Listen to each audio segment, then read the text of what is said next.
कहते आहार निद्रा भय मैथुन, ये चार बातें जो है ना, एक मनुष्य भी आहार करता है, भोजन करता है, और एक जानवर भी भोजन करता है, दोनों का समान है। आहार निद्रा, हम लोग भी सोते हैं और एक जानवर भी सोता है। भय, हम लोगों को भी डर भय है, एक जानवर को भी डर भय है। मैथुन, हम अपने समान बच्चे को जन्म देते हैं। मनुष्य जो है ना, बच्चे को जन्म देता है। एक जानवर भी अपने समान वो जो है बच्चे को जन्म देता है। यह चार बातें जो है ना समान है। यदि यही चारों बातें रह जाए तो हम वह जानवर से क्या विशेष हुए? हम भी जानवरे हुए। हम विशेष तब होंगे उस जानवर से जब हमें ज्ञान होगा। कौन ज्ञान? कमाने खाने का ज्ञान, पेट भरने का ज्ञान। सब ही भुलाना पेट के धंधा, सब भुलाया हुआ पेट के धंधा में। क्या यही ज्ञान? पेट भरने वाला ज्ञान? यह ज्ञान नहीं। ज्ञान कौन ज्ञान? ईश्वरीय ज्ञान, ईश्वर का ज्ञान, परमात्मा का ज्ञान, अध्यात्म ज्ञान। यदि यह अध्यात्म ज्ञान आप में है, कौन गप करे यहाँ सत्संग सुनने के लिए, तो अध्यात्म ज्ञान यदि हम लोगों में है तो हम उस जानवर से विशेष हुए, नहीं तो जानवरे हुए। ज्ञाने हीना पशु भी समाना। बीच में कोई नहीं आई अभी। सत्संग जब तक होता रहे तो चुपचाप बैठ के आते हैं, 1 टका चढ़ा देते, हो गया। तो कहते हैं हम विशेष तभी हुए जानवर से जब हमें ज्ञान हो, अध्यात्म ज्ञान हो, ईश्वरीय ज्ञान हो, तभी हम विशेष हुए। नहीं तो ज्ञाने हीना पशु भी समान। ज्ञानहीन है तो पशु के समान है। देखते हैं बोलचाल की भाषा में कह देते, अरे तो गधे रही गला है, नहीं कह देते हैं। अरे कुत्ता कहीं का, गधा कहीं का, नहीं क्या क्या कह देते। क्या वो गधा है? क्यों कह देते हैं? बुद्धिहीन है, इसलिए कहते हैं गधा। क्या क्या कह देते हैं। यदि ज्ञानहीन है तो हम पशु के ही समान हैं।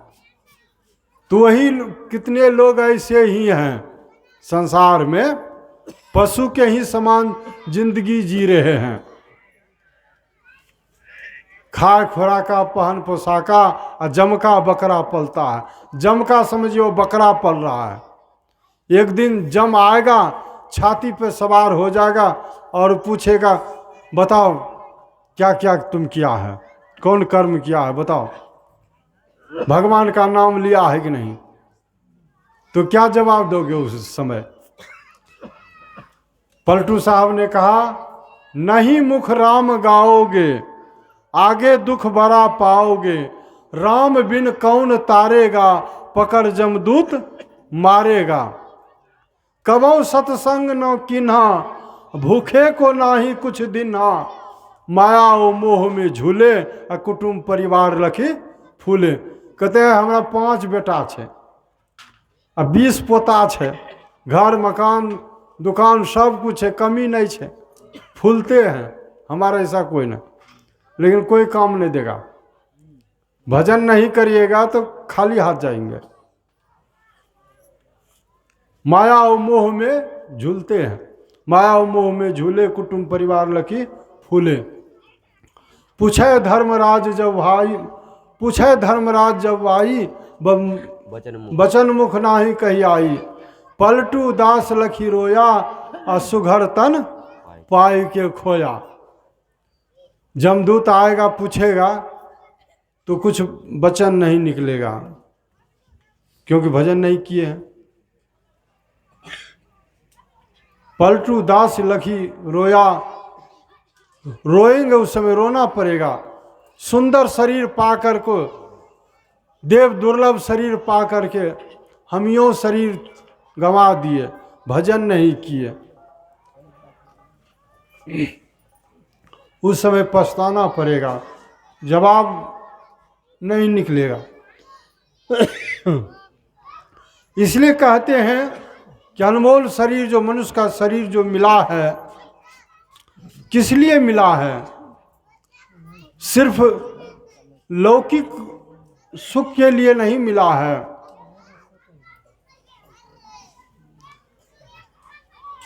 लौकिक जीवन अपने अपने आयु लेकर के लोग आते हैं इस संसार में। कोई 10 साल, कोई 20 साल, कोई 50 साल, 100 साल, ज़्यादा ज़्यादा कोई बेसी भी जीते हैं। यही जब तक जीते हैं, जब तक शरीर रहता है, यह शारीरिक जीवन है, इसको लौकिक जीवन कहते हैं। लेकिन यही नहीं हमारा जीवन है, यह तो शरीर वाला जीवन, जब तक शरीर धारण किए। लेकिन हम तो शरीर नहीं है, हम तो शरीर में रहने वाले जीवात्मा हैं। हमारा जो जीवन, हम जब शरीर छोड़ देंगे, शरीर छोड़ने के बाद भी तो हम रहेंगे, तो वह जो जीवन होगा वही उसी को कहते हैं पारलौकिक जीवन। और बहुत लंबा जीवन है वह, बहुत लंबा जीवन, अनंत दिनों का जीवन है हमारा। जैसे कि 1 रुपया का सिक्का जो है, सिक्का में 2 पहलू होता है। एक पहलू, एक तरफ जो है 1 लिखा रहता है ना, और दूसरे तरफ अशोक का चिन्ह रहता है। 1 रुपया के सिक्का में 2 पहलू रहता है। वह सिक्का नीचे में रखा हुआ है, हम देख रहे हैं, एक भाग देखते हैं तो दूसरा भाग तो दिखाई नहीं पड़ता है। तो एक भाग जो हम जिसको देख रहे हैं, क्या वही भाग है? दूसरा भाग नहीं है। जिसको नहीं देख रहे वह भी तो भाग है, दूसरा भाग भी है। लेकिन जिसको देख रहे हैं वही भाग हम समझेंगे वही भाग है, के भाग है। तो उसी तरह हमारे जीवन का जो है 2 पहलू है, लौकिक जीवन और पारलौकिक जीवन। शरीर रहते जीवन और शरीर के बाद जीवन। यही इसी को कहते हैं लौकिक और पारलौकिक जीवन। कहते भगवान श्री राम कहते हैं, एक दिन भगवान श्री राम जो है गुरुजन पुरजन परिजन समस्त प्रजाओं को बुला करके अपने से सदुपदेश देने लगे। क्या कहते हैं? जो परलोक यहाँ सुख चहु, सुनि मम वचन हृदय दृढ़ गहु, सुलभ सुखद मार्ग या भाई, भगति मोर पुराण श्रुति गाई। कहते हैं यदि इस लोक में और परलोक में शरीर रहते और शरीर के बाद दोनों जगह सुख से रहना चाहते हो, तो मेरे वचनों को ध्यान पूर्वक सुनो, ध्यान पूर्वक सुनो, गफलत में पड़ के नहीं, सावधान होकर के सुनो। यहाँ पर भगवान श्री राम सुना रहे हैं कि सुनो, सावधान होकर के सुनो। वह क्या है? दोनों जगह सुख से रहना चाहते हो तो मेरी भक्ति करो। यह भक्ति सुलभ सुखद, यह भक्ति का मार्ग है। मेरी भक्ति करो। भगवान का कहने का मतलब कि भक्ति करो। यदि भक्ति करोगे, ईश्वर भक्ति करोगे, मेरी भक्ति करोगे, तो दोनों जगह सुख से रहोगे। एक कहानी याद आ गई। एक राज्य था, उस राज्य में 5 वर्षीय योजना थी। 5 वर्ष के लिए राजा बनाया जाता था, 5 वर्ष के लिए। और यह भी नियम था, 5 वर्ष के लिए जो राजा बनता था, 5 वर्ष के बाद जो है शासन करने के बाद, 5 वर्ष के बाद उस राजा को पदच्युत करके राजगद्दी से उतार करके एक घनघोर जंगल था जिसमें बाघ सिंह भालू रहता था, वहीं छोड़ दिया जाता था उस राजा को। बाघ सिंह उसको खा जाता था, राम नाम सत कर देता था। इस डर के मारे कोई राजा बनना ही नहीं चाहता था, कोई नहीं बनना चाहता था। अब किसी राज्य में, किसी देश में राजा नहीं बने तो हो सकता है आफत उमर हो जाए, कोई दूसरे राजा चढ़ाई कर दे, जीत ले उसको, गुलाम हो जाएगा वह। इसलिए राजा तो बनना जरूरी है, लेकिन कोई बनना चाहता नहीं है। अब किसको बनावे? मंत्रीगण मंत्रणा करने लगे, किसको बनावे किसको बनावे, कोई बनना चाहता नहीं है। तब जाकर मंत्री की नज़र जो है ना हमारे ऐसा साधु महात्मा के पर नज़र पड़ी, दाढ़ी बार बढ़ाए हुए, गिरवा वस्त्र पहने, चंदन तिलक लगाए हुए, कमंडल लेके जा रहे थे। तो मंत्री का नज़र पड़ी महात्मा पर, कहा कि यही महात्मा अनुकूल है, इसको बेटा बेटी तो है कोई नहीं है, यदि मरी हो जाएगा तो कौन रोने वाला, आगे नाथ ना पीछे पकाहा, ऐसे को पकड़ के लाया जा, राजा बनाया जा महात्मा को। मंत्री गए, कहा कि चलिए चलिए आप राजगद्दी पर बैठिए, राजा बनिए, कोई नहीं बैठना चाहता है, आप राजा बनिए। कहने ना हमको राजकाज से क्या काम है, हमने राजा बनेंगे। नहीं नहीं चलिए चलिए राजगद्दी खाली है, चलिए। पकड़ धकड़ के सब लाए, राजा को जबरदस्ती राजगद्दी पर बैठा दिए, राज्याभिषेक कर दिए, राजा बना दिया। जब राजा बना दिया तब वह जो राजा कहता है, महात्मा जो राजा बने थे, कैसा क्या नियम है, क्या नियम कानून है। कहा कि बाबा आपको 5 साल के राजा बना दिया गया, आप 5 साल तक शासन कीजिए, जो हुक्म चलाइए सब पारित होगी 5 साल तक। लेकिन 5 साल के बाद जैसे 5 साल पूरा होगा, आपको पदच्युत करके वह जंगल देखे है ना जहाँ बाघ सिंह भालू रहता है, वहीं छोड़ दिया जाएगा, घनघोर जंगल में। आपको बाघ सिंह खा जाएगा, आपका तमाम कर देगा, राम नाम सत कर देगा। अच्छा यही नियम है? कहाँ यही नियम। अच्छा 5 साल तक राज करेंगे ना हम? हाँ हाँ 5 साल करिए ना, जो हुक्म चलाइए सब चलेगा। अच्छा ठीक है। तो वह जो अब राजा जो है ना राज करने लगा और मंत्री से कहा, आदेश दिया मंत्री को, कहे मंत्री साहब आप जो है कुछ मजदूरों को लीजिए, मजदूर को लेके चले जाइए वही जंगल, और उस जंगल में जो है ना सब गाछ वृक्ष को कटवाइए, उजाड़ कीजिए, और वहाँ पर सुंदर सुंदर जो है ना महल बनाइए, मकान बनाइए, और यहाँ सभासद है वहाँ बनाइए, सारी व्यवस्था कीजिए, जैसी व्यवस्था यहाँ है ना वैसी व्यवस्था वहाँ भी कीजिए, कोई चीज़ की कमी नहीं। और जो स्वेच्छा से जाना चाहे उसको ले जाइए, वहाँ बसाइए। तो वही किया, मंत्री मजदूरों को लेकर के गाछ वृक्ष कटवाना शुरू किया। जब गाछ वृक्ष कटने लगा तो बाघ सिंह भालू रहेगा, सब भागा, सुंदर सुंदर मकान बनने लग गया, सभासद बन गया, पूरा सारी व्यवस्था की गई वहाँ, और यहाँ से लोगों को भी ले जाया गया, बसाया। तो इस तरह से धीरे धीरे इधर यह राज भी कर रहा है। राज करते करते 5 साल हो गया। अब तो 5 साल पूरा हो गया, उसको पदच्युत कर दिया, राजगद्दी से उतार दिया और उसी जंगल में भेज दिया। अब जंगल कहाँ, वहाँ तो मंगल होने लगा, वहाँ सुंदर नगर बन गया। तो वह राजा यहाँ भी सुख मौज किया, सुख से रहा 5 साल। 5 साल के बाद वहाँ गया तो वहाँ भी सुख मौज, वहाँ भी राजा बन गया, दोनों जगह सुख।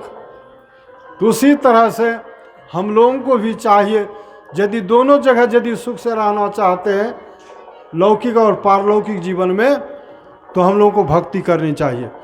ईश्वर की भक्ति, दोनों जगह सुख मिलेगा ईश्वर भक्ति करेंगे तो। और इसी संत मत सत्संग के द्वारा जो है इसी ईश्वर भक्ति का प्रचार प्रसार होता है। गुरु महाराज महर्षि में ही परमहंस जी महाराज जो तस्वीर देख रहे थे, पूर्ण संत थे, जीते जी इसी ईश्वर भक्ति का प्रचार प्रसार किए। और पहले गुरु महाराज साधना किए, भक्ति की कुप्पा घाट में। पहले तो गुरु महाराज की पितृभूमि जो है बनबनखी धरहरा जो है, वहाँ मिट्टी के गुफा में घुस जाते थे, ध्यान करते थे। तो वहाँ बहुत साधना की, मानस जप, मानस ध्यान, दृष्टि योग तक वहाँ पूर्णता को प्राप्त हो गए। गुरु महाराज साधना पूरा कर लिए दृष्टि योग तक। लेकिन लोगों सब की जानकारी हो गई, लोगों को बाधा देने लग गए, आने जाने लग गए, बाधा होने लगी। गुरु महाराज वहाँ छोड़ दिए उस जगह को, शांत एकांत जगह की खोज करने लग गए। जहाँ शांत एकांत जगह हो, हम चौथी क्रिया जो है नादानुसंधान वह पूर्ण करके परमात्मा को पालें। तो वहाँ से शांत एकांत जगह की खोज करने लगे। शांत एकांत जगह खोजते खोजते तब जा कर के यहीं आए भागलपुर कुप्पा घाट। यहाँ जंगल था, पूरा जंगल, नदी किनारे, गंगा किनारे जंगल, और वही प्राचीन गुफा, ऐतिहासिक गुफा, यह ऐतिहासिक गुफा है, प्राचीन गुफा। कहते कौरव पांडव वाला गुफा है यह। लाक्षागृह जो है ना काशी में बनाया था, वहाँ से तरे तर जो है ना गुफा का निर्माण कर दिए थे विदुर जी, वही गुफा यहाँ निकला है। हाँ, तो वही गुफा है। और कितने कहते हैं यह गुफा जो है ना, यहाँ पर मैं दानव रहता था उस गुफा में, जंगल था और गुफा में मैं दानव रहता था, इसलिए उस मोहल्ला का नाम पड़ गया मायागंज। हाँ, तो जो हो गुफा, तो वही गुफा गुरु महाराज ने देखा। तो वहाँ पहले चोर चौहार रहता था, तो उसको गुरु महाराज साफ सुथरा करके बाहर में कुटिया बना करके एक शाम भोजन करते थे और उसी गुफा में घुस जाते थे। कहते 1933-34 ईस्वी में लगातार 18 महीनों तक कड़ी साधना की, तपस्या की। गुरु महाराज ध्यान किए और ध्यान करके जो है ना ज्ञान प्राप्त हो गया गुरु महाराज को। जैसे भगवान बुद्ध को कहाँ ज्ञान प्राप्त हुआ था? बोध गया में। उसी तरह हमारे गुरु महाराज को, महर्षि में ही परमहंस जी महाराज को कहाँ ज्ञान प्राप्त हुआ था? वही महर्षि में ही आश्रम कुप्पा घाट में, कुप्पा है, कुप्पा घाट में। और ज्ञान प्राप्त जब हो गया गुरु महाराज, तो कहा कि यह हमको जो लाभ हुआ तो लोगों को भी लाभ हो, तो इनका प्रचार प्रसार करने लगे। उसमें बैलगाड़ी पर चढ़ के जाते थे गुरु महाराज, प्रचार किए, पूरा प्रचार किए। तो वही ज्ञान जो है हम लोगों को गुरु महाराज दिए। ईश्वर भक्ति तुम भी करो, तुम्हारा भी कल्याण होगा। तो इसी ईश्वर भक्ति का प्रचार किए गुरु महाराज। और ईश्वर भक्ति करने के लिए कहती है मनुष्य शरीर ही अपेक्षित है। मनुष्य शरीर से ही हम भक्ति कर सकते हैं, दूसरा कोई शरीर नहीं है। गाय बैल कुत्ता बिल्ली हाथी घोड़ा कोई भक्ति कर सकता है? कोई सत्संग कर सकता है? जब भी करेगा, जब भी कोई सत्संग में आएगा तो मनुष्य ही आएगा, कोई जानवर नहीं आ सकता है। इसलिए मनुष्य जो है ना एक विवेकशील प्राणी है, बुद्धिजीवी प्राणी है। यह स्वामी विवेकानंद जी महाराज ने कहा, यह मनुष्य का मस्तिष्क जो है ना ज्ञान का भंडार है, अछोर पुस्तकालय है यह। और इस शरीर की विशेषता बतलाते हैं, देहस्था सर्व विद्याश्च, देहस्था सर्व देवता, देहस्था सर्व तीर्थानि गुरुवाक्येन लभ्यते। कहते इस शरीर में सारी विद्याएं भरी पड़ी है, चाहे वो अध्यात्म विद्या हो या भौतिक विद्या हो। आज जो देखते हैं आविष्कार हो रहा है, वैज्ञानिक लोग आविष्कार कर रहे हैं, ये किसकी उपज है? ये मस्तिष्क की उपज है। तो सारी विद्याएं भरी पड़ी है मनुष्य के शरीर में, और सारे देवता हैं शरीर के अंदर। जितने 33 करोड़ देवता है ना, सब शरीर के अंदर है, सारे देवता हैं, और सब तीर्थ इसी शरीर में है। लेकिन इनकी जानकारी तभी होगी जब आप गुरु साधारण करेंगे, तभी यह लाभ होगा। गुरु से सदुक्ति लेंगे, भजन करेंगे, तब यह लाभ होगा, ऐसे लाभ नहीं होगा। इसलिए अनमोल शरीर, यह शरीर की विशेषता बतलाते हैं भगवान श्री राम कि बड़े भाग मानुष तन पावा, असुर दुर्लभ सब ग्रंथ ही गावा, साधन धाम मोक्ष कर द्वारा, पाय न जही परलोक संवारा। कहते बड़े भाग से मनुष्य का शरीर मिलता है। बड़ा भाग क्या है? बड़ा भाग क्या है?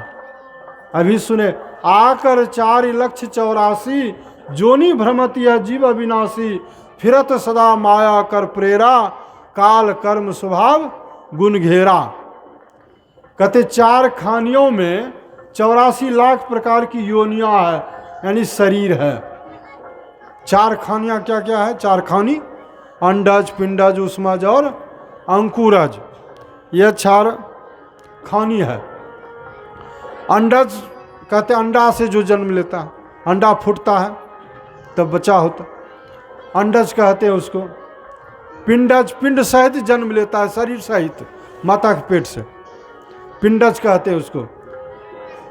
उष्मज गंदगी और पसीने से जन्म लेता है, जैसे चिल्लर, चमोकन, ढील, कीड़ा मकोड़ा बहुत है।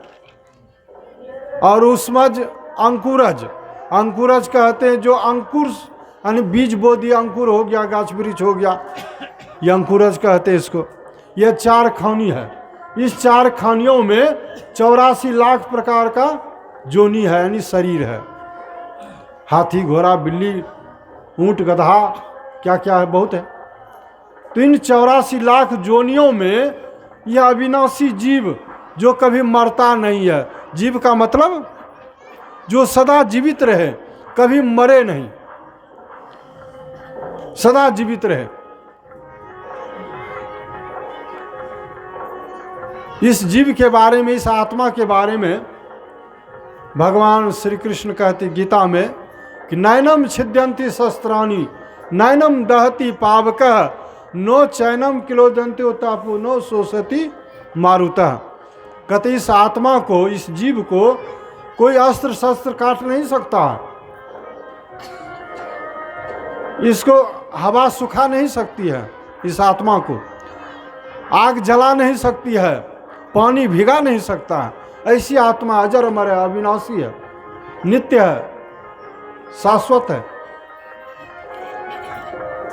भगवान श्री राम छिप करके बाली को मारा था, बाली धराशाही हो गया, गिर पड़ा, प्राण पखेरु उड़ गए। उसकी पत्नी दौड़ी हुई आई, छाती पीटने लगी, हाय स्वामी आप चले गए, मैं कैसे रहूंगी। पति के लिए तो पति ही सब कुछ है, पति ही गत है, पति ही पत है, पति बिनु सुना संसार हो जाता है। जिसका पति मर जाता है तो पत्नी को जो है ना दुख का पहाड़ गिर पड़ता है। तो वही दुख का पहाड़ गिर पड़ा, वह रोने लगी, छाती पीटने लगी तारा। लेकिन बगल में ही खड़े थे भगवान श्री राम। भगवान श्री राम ने देखा कि यह मोहग्रस्त है, ममताग्रस्त है, मायाग्रस्त है, इसको ज्ञान नहीं है, इसलिए रो रही है यह जार बजार। इसलिए इसको ज्ञान देना चाहिए, वेदांत ज्ञान देना चाहिए। तो भगवान श्री राम क्या उपदेश करते हैं, हे तारा तुम क्यों रो रही है? क्या इस शरीर के लिए रो रही है? क्षिति जल पावक गगन समीरा, पंच रचित अधम शरीरा, प्रकट सो तनु आगे सोवा, जीव नित्य तुम के ही लगी रोवा। हे तारा क्यों रो रही है?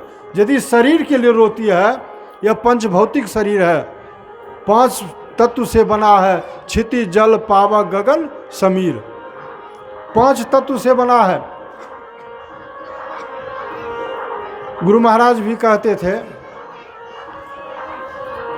यह 5 तत्व से शरीर बना है। जितना तल शरीर का है उतना तल संसार का भी है।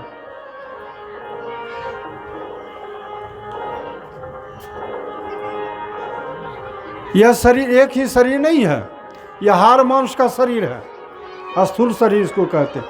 लेकिन इसके अंदर 4 शरीर और है, सब मिला के 5 शरीर है। स्थूल, सूक्ष्म, कारण, महाकारण, कैवल्य, 5 शरीर है। अभी हम लोग स्थूल शरीर को धारण किए हुए हैं, स्थूल संसार में विचरण करते हैं, जहाँ मन तहाँ जाते हैं। लेकिन यही जब सूक्ष्म शरीर को प्राप्त करेंगे तो सूक्ष्म संसार में विचरण करेंगे, जहाँ मन तहाँ जाएंगे। तो सूक्ष्म शरीर कैसे प्राप्त होता है? सूक्ष्म शरीर प्राप्त होता है जब हम ध्यान करेंगे, जब मानस ध्यान करेंगे, दृष्टि योग ठीक करेंगे, देखने की कला से देखेंगे, 2 नयन बीचों बीच सन्मुख एक टक देखत रहो, आप ही वह बिंदु झलके पट गिरा निरखत रहो। इस तरह देखने की कला से देखेंगे तो अंधकार में देखेंगे तो अंधकार आएगा, काला बिंदु आएगा, वही देखते देखते श्वेत बिंदु हो जाए, उज्जवल बिंदु हो जाएगा, आपके अंदर में प्रकाश हो जाएगा। तो जैसे प्रकाश की प्राप्ति हुई तो समझिए सूक्ष्म मंडल में प्रवेश कर गए, सूक्ष्म शरीर प्राप्त हो गया आपको। तो सूक्ष्म जगत में विचरण करेंगे, उस सूक्ष्म जगत में ब्रह्मांड को देखेंगे, देवी देवता को भी देखेंगे, आप सर्वशक्तिमान हो जाएंगे, आप अंतर्यामी हो जाएंगे। तो इस तरह से कहते हैं सूक्ष्म शरीर प्राप्त होता है, सूक्ष्म जगत में विचरण करते हैं। कारण शरीर होता है, कारण उस जगत में विचरण करते हैं। महाकारण शरीर प्राप्त होता है, महाकारण जगत में विचरण करते हैं। कैवल्य शरीर होता है जिसको चेतन आत्मा कहते हैं, तो कैवल्य संसार में विचरण करते हैं। तो जितना तल शरीर का है उतना तल संसार का है। तो ही भगवान श्री राम समझा रहे हैं कि हे तारा तुम क्यों रो रही है? यदि यह शरीर के लिए रोती है, पंच भौतिक शरीर है, तो यह तो तुम्हारे सामने में पड़ा हुआ जो अधम है, जाओ, इसके लिए रोना क्या है? तो आत्मा के लिए रोना क्या? प्रकट सो तनु आगे सोवा, जीव नित्य, जीव तो नित्य है, अजर अमर है, अविनाशी है, उसके लिए रोना क्या? रो मत। तो इस तरह से कहा, बहुत ज्ञान की बातें कही, तो वह समझ गई और तब चुप हुई। तो कहने का मतलब हम लोगों को भी यह ज्ञान धारण करना चाहिए। हम जो है अजर अमर है, अविनाशी हैं, जीव कभी मरता नहीं है। तो यही जीव जो है कहते हैं 84 लाख योनियों में भ्रमण करता है, जन्म लेता है मरता है, जन्म लेता है मरता है, जन्मत मरत दुसह दुख होई। जन्मना मरना सबसे बड़ा दुख है और सही दुख है।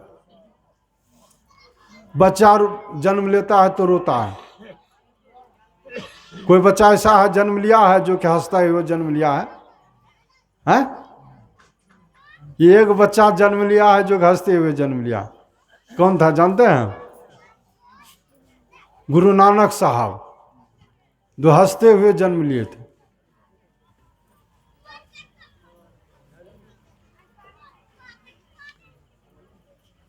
कोई ऐसा बच्चा है जो कि जन्म लिया 3200 दांत लेकर के आया है, लेकिन गोस्वामी तुलसीदास जी महाराज 32 दांत लेकर के आए थे। वो जन्म लिए। कोई ऐसा बच्चा है जो कि जन्म लेते ही चलने लगे? कोई बच्चा जन्म लिया ऐसा? लेकिन कौन जन्म लिए जो कि 7 डेग चल दिए? जानते हैं? भगवान बुद्ध। भगवान बुद्ध का जैसे जन्म हुआ 7 डेग चल दिए। कोई ऐसा बच्चा है जो कि जन्म लेते ही 7 जटाएं? ऐसा है? लेकिन हमारे गुरु महाराज महर्षि में ही परमहंस महाराज जन्मजात 7 जटाएं थी। इनकी माता जो थी या बहन, बड़ी बहन झूलनदा, जटा को सीधा कर देते थे, रोज कंघी से सुझरा देते थे, लेकिन फिर 7 जटाएं हो जाती थी। जन्मजात ये जोगी थे गुरु महाराज महर्षि में ही परमहंस महाराज। तो कहने का मतलब कोई बच्चा जन्म लेता है तो वह रोता है। क्यों रोता है? उसको दुख होता है तब रोता है। मरने के भी समय में बूढ़ा रोता है क्योंकि दुख हो रहा है। कितने कहते हे माया छूटी रहलो छे, एलिए रोई रहलो छे, कानी रहलो छे, लेकिन माया क्या छूटेगी? वहाँ तो उसको जो है जमदूत का मुंगरा लग रहा है, उसको जबरदस्ती निकाल रहा है शरीर से जीव को, जमदूत निकालता है। अब लेकिन वह निकलना नहीं चाहता है क्योंकि उनको आसक्ति है शरीर संसार से, निकलना नहीं चाहता है और जबरदस्ती जमदूत निकालता है मुंगरी मार मार कर, तो इसलिए उसको दुख होता है, आंसू निकलता है। इसलिए कहते हैं अनासक्त जग में रहो भाई, दमन करो इंद्रिन दुखदाई। अनासक्त भाव से रहिए संसार में, तब दुख नहीं होगा। आसक्ति रहेगी तो दुख होगा। बूढ़ा रोता है। संसार में तो दुख तो है ही है। तन धर सुखिया कोई नो देखा, और जो देखा सो दुखिया हो। उदय अस्त की बात कहत है, सबका किया विवेका हो। घाटे बारे सब जग दुखिया, क्या गिरही बैरागी हो। सुखदेव आचार्य दुख के डर से गर्भ से माया त्यागी हो। संसार में कोई सुखी है? कोई सुखी नहीं है, सब दुखी है। त्रैताप है संसार में, दैहिक दैविक भौतिक ताप है। देह में बीमारी हो जाती है, जानवर काट लेता है, ईश्वरी प्रकोप हो जाए, भूकंप होने लगता है, बाढ़ आ जाती है, बस से ट्रेन से जाते हैं दुर्घटनाग्रस्त हो जाते हैं। राम नाम सत्य। त्रैताप है। मानस रोग होता है, मन में रोग होता है। मन में कौन रोग है? काम, क्रोध, लोभ, मोह, मद, यह मद छठ विकार के शिकार होते हैं हम। काम की ज्वाला धधकती है, कभी क्रोध की, कभी लोभ की, कभी मोह की। इसके वेग में हम बह जाते हैं और कुकर्म हो जाता है। कुकर्म होगा, पाप होगा, तो पाप का बाप आएगा एक दिन, जमदूत ले जाएगा नरक, दुख होगा। तो क्या कोई सुखी है? इसलिए कहते हैं, किसी कथाकार ने बड़ा अच्छा कहा, मन के तरंग को मार लो बस हो गया भजन, बुरी आदत सुधार लो बस हो गया भजन। मन का तरंग जो है ना, काम क्रोध लोभ मोह, इसको मार लीजिए, इसको दबा दीजिए, भजन बन जाएगा। बुरी आदत जो है, झूठ, चोरी, नशा, हिंसा, व्यभिचार, या पंच पापों को त्याग दीजिए, भजन बन जाएगा। तो संसार में सभी दुखी हैं। कहते सुखदेव मुनि जब माता के गर्भ में आए, उसको ज्ञान हो गया कि संसार दुखालय है, वहाँ जाना ठीक नहीं। काहे के लिए जाएंगे? जन्म लेना ही भूल गए वो, काहे के लिए जन्म लेंगे? और माता के गर्भ में ही कहते हैं 12 बरस का हो गया। अब तो 9-10 मास में माता को कष्ट होने लगता है, वह 12 बरस का हो गया बालक सुखदेव मुनि। कितना कष्ट होगा माता को? बहुत माता को कष्ट होने लगा। तब जाकर उनके पिता जो थे व्यासदेव मुनि ने कहा, अरे तुम व्यर्थ माँ को कष्ट दे रहे हो, जन्म लो, बाहर आओ। कहा नहीं पिताजी, बाहर नहीं जाएंगे, संसार में दुख ही दुख है। कहा ठीक है मैं मानता हूँ दुख ही दुख है संसार में, लेकिन दुख से निवृत्ति होने का भी तो उपाय है, जन्म लो। तब पिता के आदेश पर जन्म लिया। जैसे जन्म लिया माता पिता का मुख भी नहीं देखा और सीधे जंगल की ओर चला गया, भगवान का भजन करने लग गया। वही सुखदेव मुनि, वही कहने का मतलब सुखदेव आचार्य दुख के डर से गर्भ से माया त्याग, गर्भ से माया का परित्याग कर दिए थे। तो इस तरह से संसार में दुख ही दुख है। तो सबसे बड़ा दुख क्या है?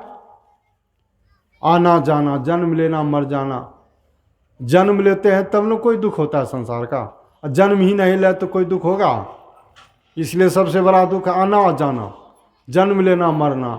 इसी गुरु महाराज ने कहा आवागमन सम दुख दूजा, है नहीं जग में कोई, इसके निवारण के लिए प्रभु भक्ति करनी चाहिए।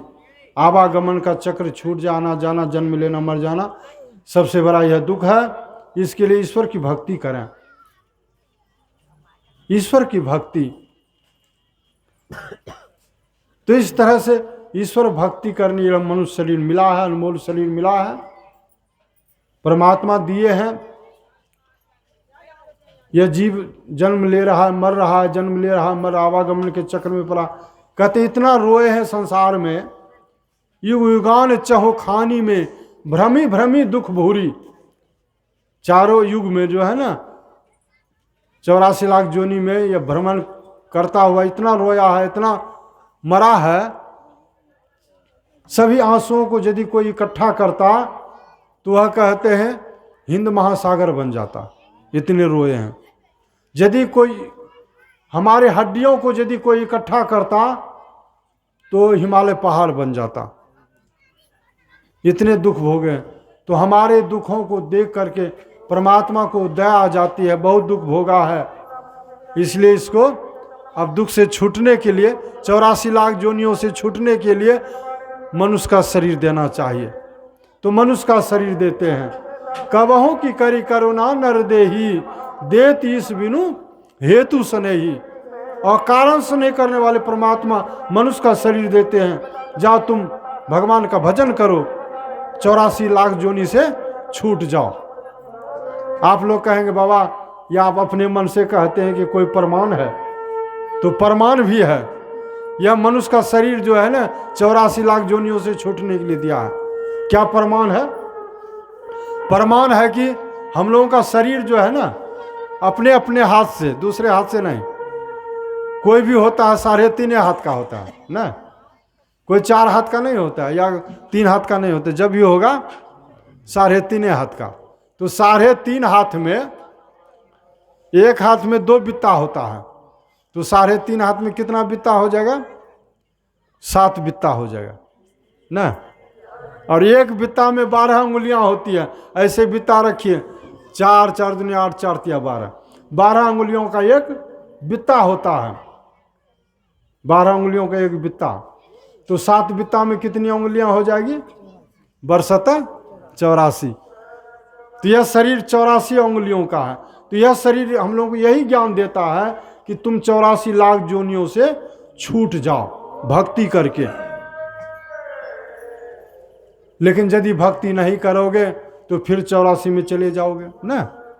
184 भरम के पौपे अटके आ, अब की पासा न पड़े, फिर 84 को जा, फिर 84 में जाना पड़े।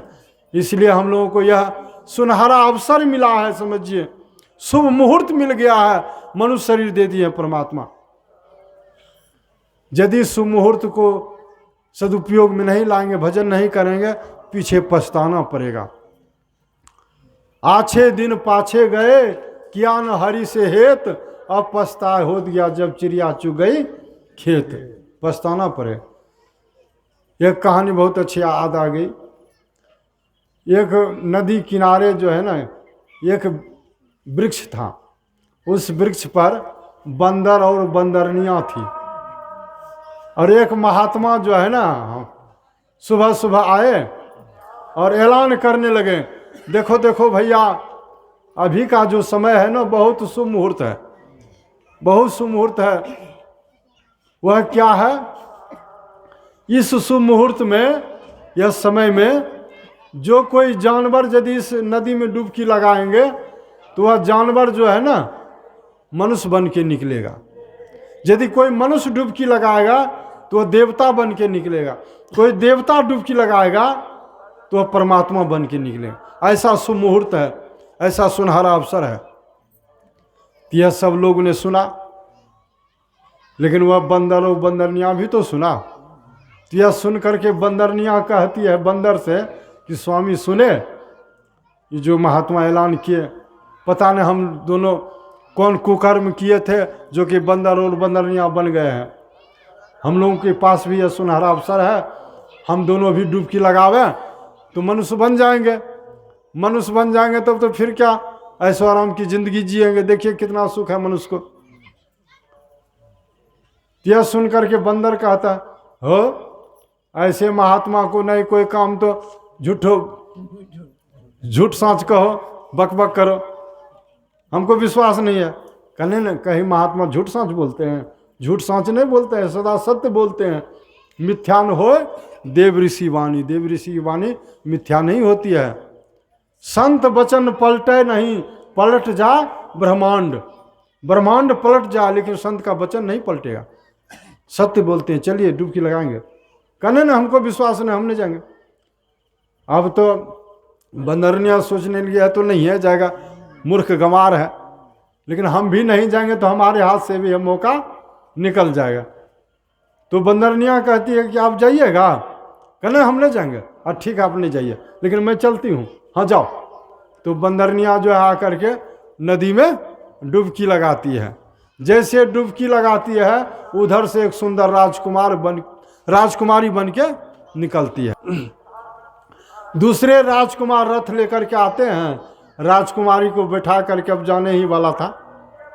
अब देखता है बंदर, अरे यह हमारे हाथ से तो यह बंदरनिया गई, सही में राजकुमारी बन गई, दूसरे राजकुमार इसको लेके जा रहे हैं। अब वो सोचने लगा कि हम भी डुबकी लगाते हैं, हम भी राजकुमार बन जाएंगे, उस राजकुमार से युद्ध करके अपनी पत्नी को छीन लेंगे। यह सोच करके बंदर भी डुबकी लगाया, लेकिन जो डुबकी लगाया उधर से बंदर का बंदर ही निकला। क्यों? वह शुभ मुहूर्त निकल चुका था। पछताने के सिवा कुछ हाथ नहीं आया। इसलिए कहते हैं समय गया फिरता ही करो निज काम, जो बीता सो बीतिया अबहुँ गहो गुरु नाम। संत मता बिनु गति नहीं, सुनो सकल दे कान, जो चाहो उद्धार को बनो संत संतान। समय रहते भगवान का भजन कीजिए। गुरु महाराज कहते यही मानुष देह समैया में, करू परमेश्वर में प्यार, कर्म धर्म को जला खाक कर देंगे तुमको तार। इसलिए मनुष्य शरीर अनमोल शरीर मिला है, देव दुर्लभ शरीर मिला है।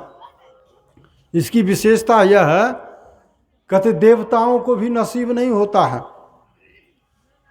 देवता की हम लोग पूजा करते हैं दिन रात, लेकिन देवता क्यों चाहेंगे इस मनुष्य शरीर को? क्या विशेषता है? विशेषता है तब न चाहते हैं। उनको भी नसीब नहीं होता है, वो भी परमात्मा से प्रार्थना करते रहते हैं, हे परमात्मा हमको मनुष्य शरीर दीजिए ताकि मैं भगवत भजन करके मोक्ष प्राप्त कर सकूं, उद्धार कर सकूं, लेकिन उनको भी नसीब नहीं होता। कहते मनुष्य का शरीर जो है ना, मनुष्य के शरीर में यह साधन भजन करने का धाम नहीं है, वह नहीं कर सकता है, लेकिन मनुष्य कर सकता है। एक महात्मा थे, फलहारी बाबा उसको कहते थे, सहदेव बाबा, उधर भिट्ठा के थे। वो कहते थे देवता का शरीर जो है ना पित्तल के समान है, और मनुष्य का शरीर जो है ना लोहा के समान है। लोहा का और पित्तल को दोनों को पारसमणि पत्थर से सटाइए तो क्या बनेगा? पित्तल कुछ बनेगा? पित्तल का पित्तल ले रहेगा, लेकिन लोहा को सटाइएगा तो क्या बनेगा? लोहा सोना हो जाएगा।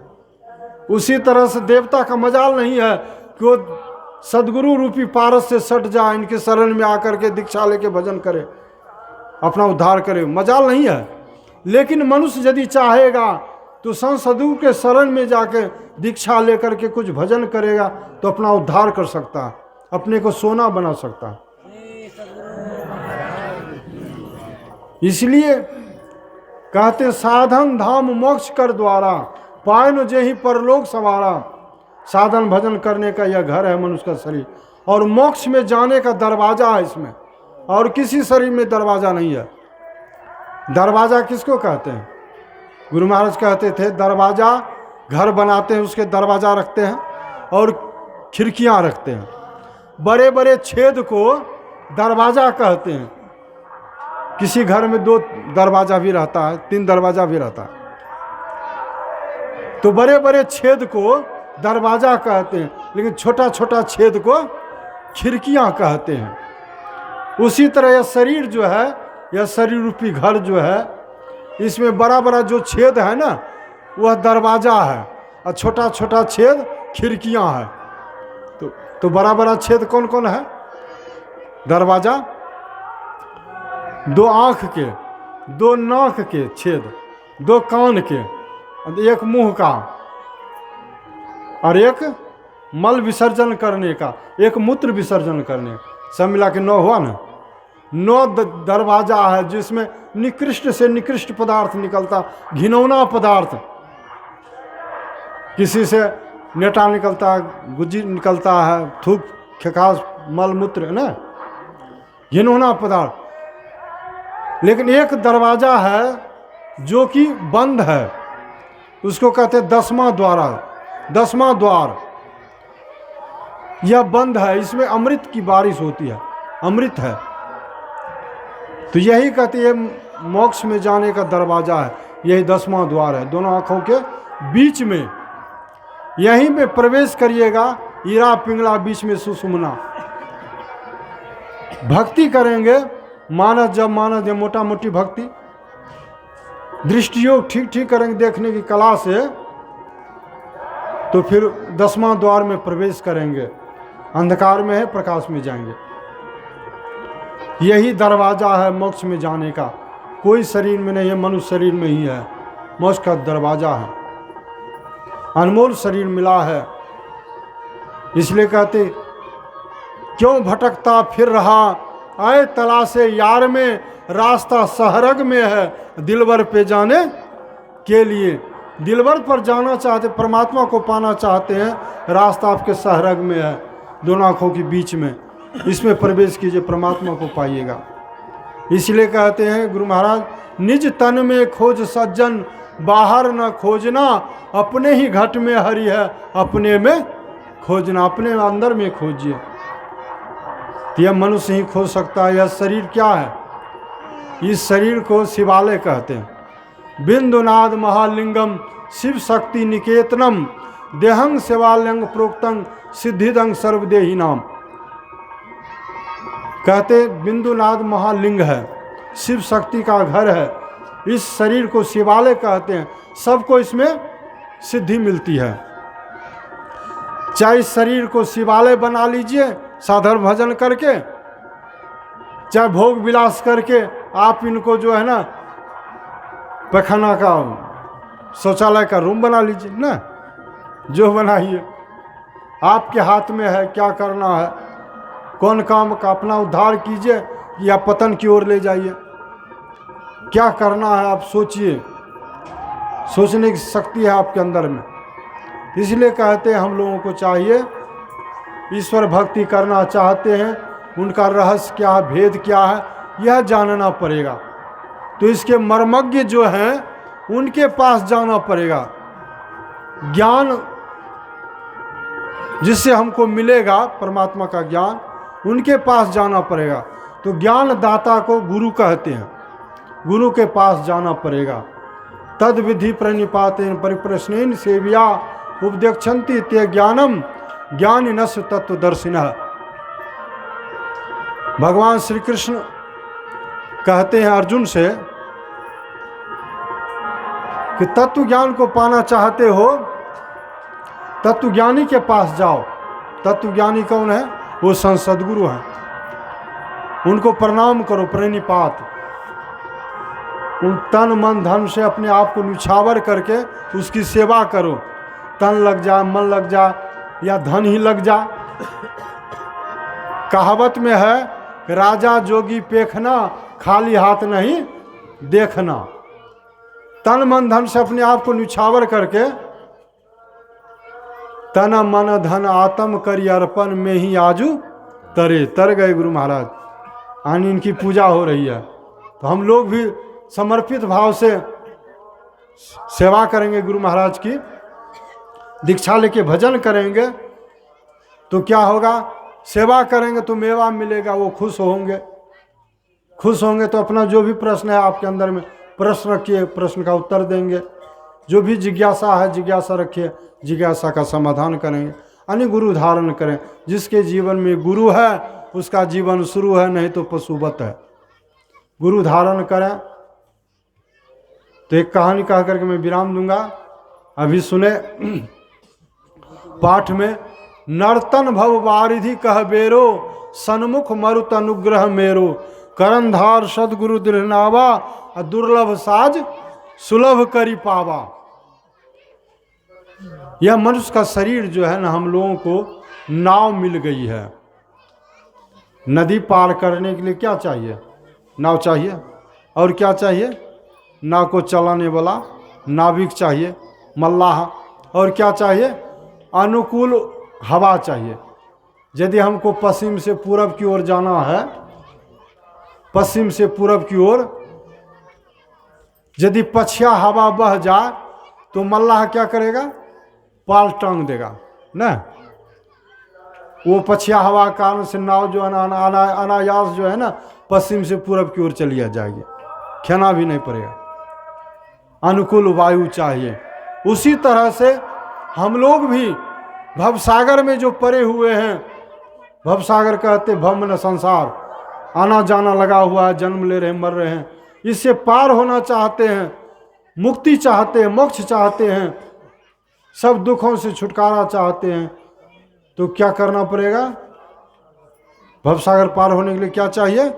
नाव चाहिए। तो नाव क्या है? यह मनुष्य का शरीर नाव है। नाव मिल गई है। अनुकूल वायु भी है, ईश्वर की कृपा है। अनुकूल वायु ईश्वर की कृपा से मनुष्य का शरीर मिलता है, ऐसे नहीं मिलेगा। उसके बाद क्या चाहिए? नाव को चलाने वाला। तो कौन चलाएंगे? कौन चाहिए भवसागर पार करने के लिए?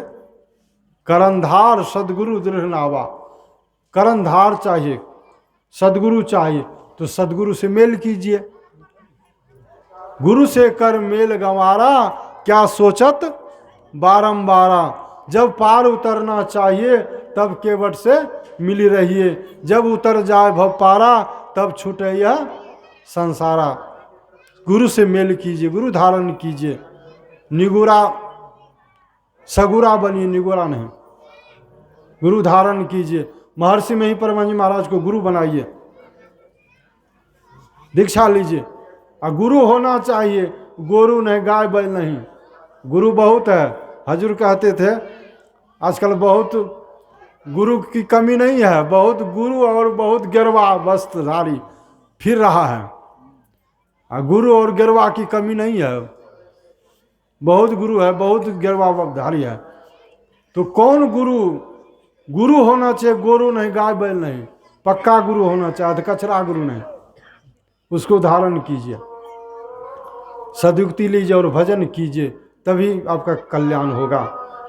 हजूर कहानी कहते थे महर्षि संत सेवी परम जी महाराज। एक नौजवान सज्जन सूट बूट पहने हुए, टाई लगाए हुए, चकाचक यात्रा पर निकला, कहीं जा रहा था। यात्रा के दौरान जो है ना नदी आ गई, नदी पार करनी है अब उसको। तो देखा कि नदी में नाव है, मल्लाह है, सब है। तो मल्लाह से कहता है भैया जरा से हमको पार कर दो ना। हाँ बाबू जाइए ना, हमारी नाव पर बैठिए, हम पार कर देते हैं। तो वह जो है उसकी नाव पर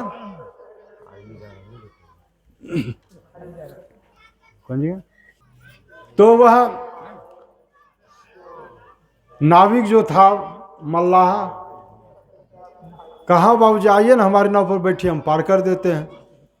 तो वह नौजवान सज्जन उसकी नाव पर जाके बैठा और वह मल्लाह जो है ना खेने लगा, न आगे बढ़ी। लेकिन वह मल्लाह जो था देखने में कुरूप था, काला कलूटा था। कोई कोई आदमी बहुत काला होता है, काला कलूटा था और एक मैली कुचली धोती पहने हुए और एक मुरट्ठा बांधे हुए। तो उसके वेशभूषा को देख करके उनको लगा कि वो लगता है यह मूर्ख गंवार है, एक भी अक्षर पढ़ा लिखा न है। तो पूछ बैठा कि हे भैया तुम कुछ पढ़े लिखे हो?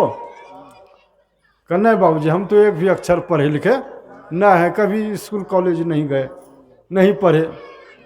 कहा कि जाओ तुम एक भी अक्षर पढ़ा लिखा नहीं तो तुम्हारा जीवन जो है ना 1 रुपया में 16 आना होता है, तो 16 आना में 4 आना बर्बाद हो गया, बेकार चला गया। तुम कुछ पढ़ा लिखा नहीं तो बेकार चला गया। उसके बाद फिर ना आगे बढ़ती है, फिर पूछ बैठता अच्छा बताओ तुम जो है ज्योतिष विद्या जानते हो, हाथ उठ देखने के लिए? नहीं बाबूजी हम तो हाथ भी देखने के लिए नहीं जानते, ज्योतिष विद्या नहीं जानते। कहा जब तुम ज्योतिष विद्या भी नहीं जाना, तुम्हारा जीवन जो है ना 8 आना बर्बाद हो गया, बेकार हो गया, धिक्कार है तुम्हारे जीवन को। उसके बाद फिर ना आगे बढ़ती है, फिर पूछ बैठता अच्छा बताओ तुम नक्षत्र विद्या जानते हो? नहीं बाबूजी हम तो पहले कह दिए हैं कि हम एक अक्षर पढ़े लिखे नहीं है, कहाँ जाने की ज्योतिष विद्या नक्षत्र विद्या, हम कुछ नहीं जानते, माथा मत भुकाइए, चुपचाप बैठिए। कह जाओ तुम एक भी अक्षर पढ़ा लिखा नहीं, न ज्योतिष विद्या न नक्षत्र विद्या, तुम्हारा जो है ना 12 आना जीवन बर्बाद हो गया। उसके बाद क्या होता है, नाव जो है ना बीच भंवर में चली गई थी, बीच गंगा जी में। सावन भादो का महीना था, बाढ़ का समय, लबालब पानी था, बीच गंगा जी में चली गई थी नाव। अचानक जो आंधी तूफान आ गया, आंधी तूफान के कारण से नाव जो है ना एक चट्टान से जाके टकरा गई। टकरा गई तो नीचे का तख्ता जो है ना टूट गया। तख्ता जब टूट गया तो पूरा पानी आने लगा, हो अब तो मल्लाह देखता अरे तख्ता टूट गया, अब तो पानी आने लगा पूरा, अब तो पानी को फेंक भी नहीं सकते हैं, नाव डूब जाएगी। ऐसे तो पानी आता ही है, थोड़ा थोड़ा पानी आता है लेकिन निकाल देता है कोई बर्तन से, लेकिन वह जो तख्ता टूट गया तो पूरा पानी आने लगा। अब मल्लाह देखता है कि अब तो नाव डूब जाएगी, बचा नहीं सकते हैं। मल्लाह कहता है उस नौजवान से, ए भैया क्या क्या देखते हैं, नाव का तख्ता टूट गया, पानी आने लगा, अब नाव डूब जाएगी, आपको तैरने के लिए आता है? कहते ना हमको तैरने के लिए ना आता है, तैरने के लिए नहीं आता आपको करना है। देखिए हम तो न कुछ पढ़े लिखे, न नक्षत्र विद्या न ज्योतिष विद्या कुछ नहीं जाने, हमारा जीवन तो 12 आना चला गया, लेकिन 4 आना जीवन बचा है। हम तैरने के लिए जानते हैं, लेकिन आप जो है ना सब कुछ जानते हैं, पढ़े लिखे हैं, ज्योतिष विद्या नक्षत्र विद्या क्या क्या नहीं जानते हैं, सब कुछ जानते हैं, लेकिन आप एक तैरने की कला नहीं जानते हैं। मेरा तो 4 आना जीवन बचा है, तैर के पार हो जाएंगे, लेकिन आप तैरने की कला नहीं जानते, आपका जो है ना 16 आना जीवन बर्बाद हो गया। लीजिए मैं चलता हूँ। वो नाविक जो है ना कूद गया, तैर करके पार हो गया, और वह नाव डूब गई और नौजवान सज्जन भी डूब गया, राम नाम सत्य हो गया। कहने का मतलब हम लोगों को भी यह जो है ना तैरने की कला सीखनी चाहिए, कैसे भवसागर तैरेंगे, कैसे पार होंगे, यानी भजन भेद लेना चाहिए। भजन करने का क्या भेद है, क्या रहस्य है, यह जाने। भजन तो सब कोई कर रहे हैं, राम राम सब कोई कहे, नाम न चिन्ह कोई, नाम चिन्ह सदगुरु मिले, नाम कहावे सो। देखते हैं अष्टजाम करते हैं, देखते हैं बगल में हो रहा है, वो भी भजने कर रहे हैं, लेकिन इस भजन से काम नहीं चलेगा, भवसागर पार नहीं हो सकते हैं। असली भजन क्या है? बाहरी भजन नहीं। व्रत त्योहार, मूर्ति पूजा, तीर्थ व्रत, क्या भोला बाबा को क्या जल चढ़ाएंगे? आदमी को जल चढ़ा करके नंगराते हुए आता है। केते नाव अनंत चित्त आवे सो लीजिए, यों साधु सुमरे संत। परमात्मा के जो बहुत नाम रूप है, बहुत नाम रूप है परमात्मा का, जो मन में आवे ले सकते हैं, लेकिन कहते हैं गुरु प्रदत्त होना चाहिए। गुरु से जो मंत्र मिला है वह जपिए, अपने मन से नहीं। अपने मन से कारगर नहीं होगा, वह सिद्ध मंत्र नहीं होगा। सिद्ध मंत्र गुरु से लीजिए। जैसे हजूर कहते थे, जैसे कि बंदूक है, बंदूक में हम गोली डाल करके यदि किसी को मारेंगे तो आदमी मर जाएगा ना। ऐसे गोली किसी को मारेंगे तो मरेगा? नहीं मरेगा। उसी तरह से अपने मन से मंत्र जपेंगे तो सिद्ध नहीं हो सकते हैं, लेकिन गुरु से लेके जपेंगे तो सिद्ध होगा। सिद्ध मंत्र है वह। अति पावन गुरु मंत्र, मन ही मन जाप जपो, उपकारी गुरु रूप को मानस ध्यान थपो। गुरु से सदयुक्ति लीजिए, मंत्र लीजिए, गुरु मंत्र लीजिए। बहुत नाम है परमात्मा के, बहुत नाम है। कोई राम कहते, कोई कृष्ण कहते हैं। संसार के लोग जो है ना, भगवान का नाम लेते हैं, लेकिन साधु महात्मा किसका नाम लेते हैं? साधु महात्मा संत का नाम लेते हैं, संत का। तो संत और भगवान में कोई अंतर नहीं है। संत भगवंत अंतर निरंतर नहीं, किमपि मति विमल कह दास तुलसी। हम लोग संत का पूजा करते, संत को गुरु बनाते हैं, संत इष्ट देव हैं। कितने कहते ना, इस अखमुन्ना जैसे ना आदमी के पूजा करे, आदमी है ये। बंदो गुरुपद कंज कृपा सिंधु नर रूप हरि, महामोह तम पुंज जासु बचन रवि करने कर। नर में नारायण, ये साधारण नहीं है, भगवान है, परमात्मा से बढ़ करके बताया गया है संत को। इस तरह से हम गुरु मंत्र जपते हैं, तो किसी नाम का जप करें जो गुरु प्रदत्त हो। जिसका नाम जपते हैं, जप रहे जापक रहे, इसके बीच में कुछ नहीं रहना चाहिए। जो 2 मिनट भी करते हैं तो अच्छा भजन करते हैं। जप रहे जापक रहे, जाप रहे और आप रहे। 2 मिनट भी करते हैं तो अच्छा भजन करते हैं। मने मन अति पावन गुरु मंत्र, मन ही मन जाप जपो। जिसका नाम जप रहे उसके नाम संबंधित रूप का ध्यान करें। हूबहू देखें अपने अंदर में, बाहर में जैसे देखते हैं ना, अंदर में देखें, देखने की कला से देखें। हूबहू देख लिए, मने मन प्रणाम करके छोड़ दिए, बैठे ही रहे एक आसन से, आंख बंद ही रहे। अब क्या करना है? यह मोटा मोटी भक्ति हुई, लेकिन सूक्ष्म भक्ति है दृष्टि योग। देखने की कला से देखें, अपने अंदर में देखें। इसी को भगवान श्री कृष्ण ने भी कहा, कैसे देखें कि समम का शिरो गिरवम धार्यंचलम स्थिर संप्रेक्ष नासिकाग्रम स्वदिश चानुबलोकयन। कहते धर गर्दन मस्तक सिद्ध में रखें, अचल होके बैठें, स्थिर होके बैठें, और कोई दिशाओं को नहीं देखें, नसाग्र में देखें। भगवान श्री कृष्ण का यह महावाक्य है, नसाग्र में देखें, नाक के आगे देखें। ठीक ठीक देखेंगे अपने अंदर में, आंख बंद करके, दोनों दृष्टि धारी एक होगी तो प्रकाश हो जाएगा। बिंदु में तह नाद बोले, प्रकाश जैसे होगा, बिंदु में नाद है, आदि शब्द है, अनहद शब्द है, लेकिन अनहद के उलझन में नहीं पड़ना। एक सार शब्द जो ओम, उद्गीत, प्रणव, ध्वनि, उसकी खोज करें। कुछ अंदर में देखिए, सुनिए। 3 क्रियाएं मिली हुई है, मानव जब मानव ध्यान दृष्टियों। इसमें पारंगत हो जाए, कुछ देखे सुने, तो फिर गुरु के पास जाइए, 4थी क्रिया लीजिए, नादानुसंधान, जिसको सूरत शब्द योग कहते हैं।